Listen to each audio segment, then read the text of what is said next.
Mi nombre es Jacob Natanael Azuara Velázquez, tengo 35 años. Bueno, yo creo que al igual que todos, no sé si recordarán los primeros inicios del dibujo de cada quien. Creo que ese dibujo es muy natural en los niños pequeños.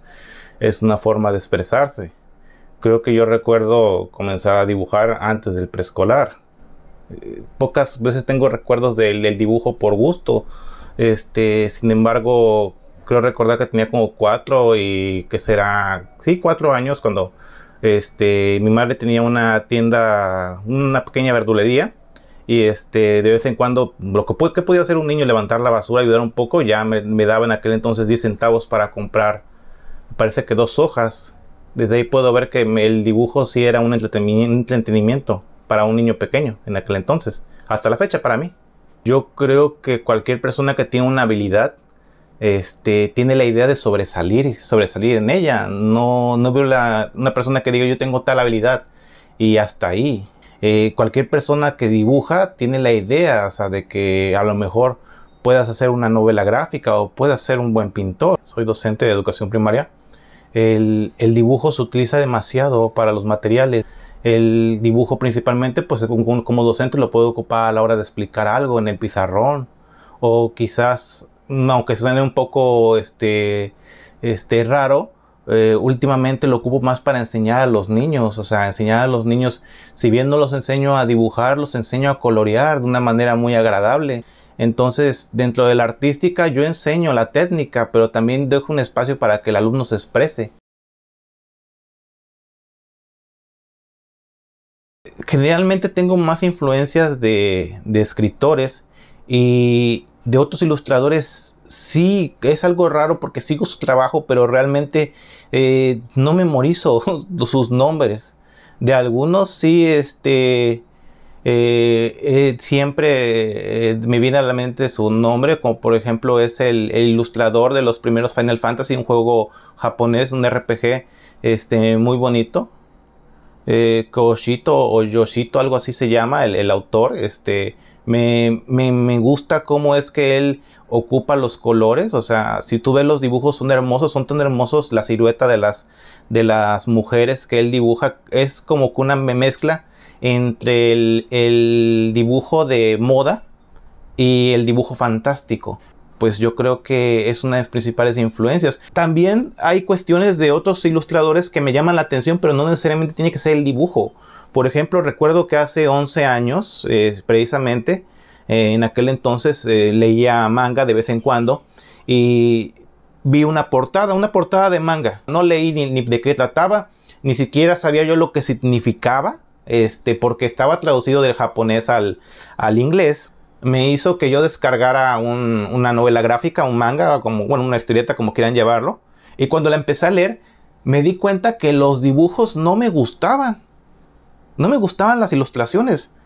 Pero sin embargo, la portada, me impactó tanto la portada que yo dije, yo quiero saber por qué sucede esto en la portada. Y seguí leyendo y conforme seguí avanzando, la historia se volvía más compleja, que se me olvidaba que no me agradaban los dibujos. Y este título, en aquel entonces, Shingeki no Kyojin, hoy ese día es Attack del Titán, Attack de Titán, o Titán de Ataque, como lo quieran llamar. No tiene muchos años, hace unos 4 o 3 años leí que le hicieron una entrevista al autor y decía que siempre que él llegaba a exponer su trabajo de novelista gráfico era rechazado porque a la gente no le gustaban sus dibujos, pero sin embargo a la gente le gustaba la historia. Entonces hay un contraste.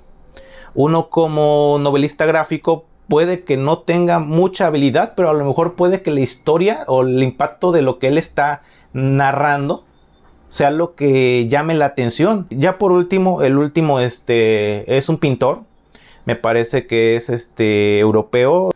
Él hizo una colección de pinturas llamadas Tales Flood de Love.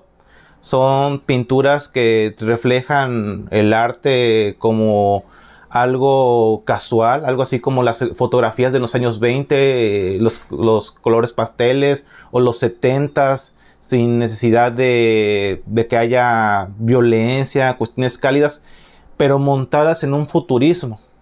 Pero sus pinturas fueron más allá, que decidieron hacerle una serie de televisión a sus pinturas. O sea, por cada pintura que él había hecho, crearon una especie de capítulos y minicuentos. Ahí es algo que me llama la atención, porque cómo es que una pintura o cuadros logran contar todas juntas una historia sin necesidad de ser una narrativa como tal.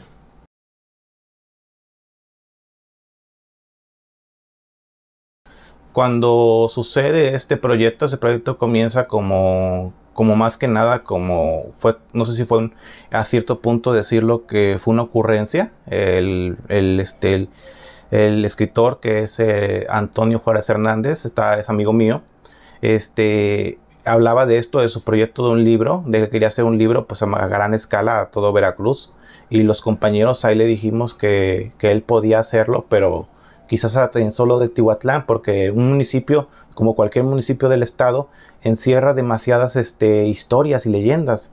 Entonces cuando sucedió todo eso yo le dije que yo podía participar como su ilustrador, aunque realmente nunca había estado tan de lleno en un proyecto tan complejo, tan exigente, que debo ser sincero, si no fuera porque este proyecto exigía tanto, quizás yo no hubiera descubierto esta cualidad de exigirme más para futuros proyectos.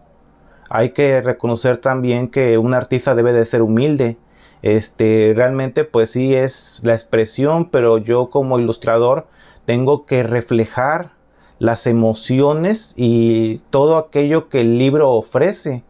No es montarme en decir que yo quiero que la imagen sea así, pero realmente la persona que está imaginando el libro, el autor, él me está confiando su sueño para que yo lo pueda representar. O sea, no puedo ser el egoísmo de decir yo quiero que se vea así una diosa cuando él quiere o él sueña la forma de verla. O sea, un ilustrador cuando trabaja en conjunto con un autor tiene él que ayudar a plasmar digamos, los sueños que tiene el autor hacia sus personajes, hacia las escenas, hacia lo que él ve en el libro. Eh, un ilustrador se vuelve una herramienta de un autor literario.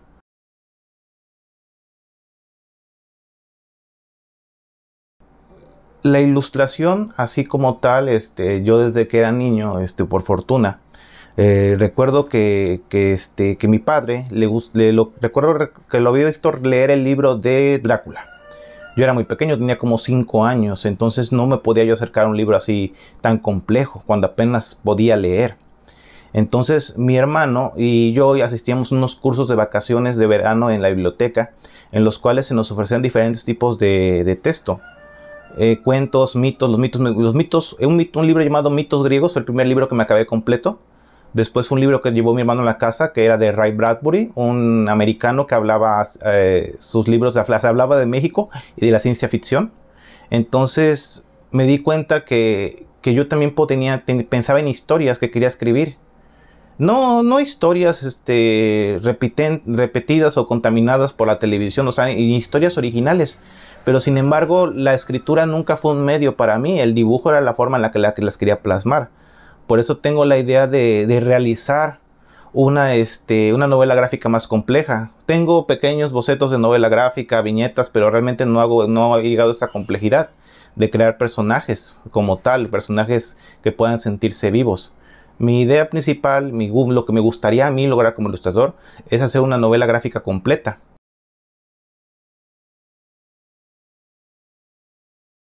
El único mensaje que yo puedo dar es que respeten su arte, que respeten su sueño, no en el sentido de que digan, mamá, yo quiero estudiar tal carrera relacionada con el diseño, y si no me das si no hago esa carrera no voy a estudiar nada. No, lo que yo quiero decir que respeten su arte es que sean los mismos en respetar su sueño, en valorarlo, en que si tienen espacio para practicar, si tienen espacio para trabajar el dibujo, y si de verdad les gusta, que se dediquen a eso. Sí, porque si van a decir yo quiero hacer una novela gráfica, pero me paso los días viendo el Netflix, jugando videojuegos, va a suceder lo mismo que me pasó a mí en mi juventud. Mucho tiempo desperdiciado por el mismo de que yo también tenía el estigma, que decía, como yo estudié para profesor y ahorita donde estoy yo laborando, no hay a la mano una universidad grande, un lugar donde yo pueda estudiar diseño gráfico, donde yo pueda estudiar artes plásticas. Sin embargo, me doy cuenta que estamos en la era del autodidacta. ¿En qué sentido? En que la digitalización, la computación, te ofrece muchos medios para estudiar, tanto de manera digital como de manera análoga a la pintura y el dibujo. Entonces, si de verdad ustedes, o sea, en este momento en el que está la juventud, si tú quieres mejorar, aprender dibujo, si tienes la oportunidad de tener una carrera como lo es la plástica y el diseño, qué bien. Pero si no tienes la oportunidad de no acceder a ella, no quiere decir que no vas a ser un buen artista. Hay muchos cursos en YouTube, hay mucha gente que está abriéndose a hacer tutoriales. Déjenme decirles que la mayor parte de mi formación la hice por tutoriales online.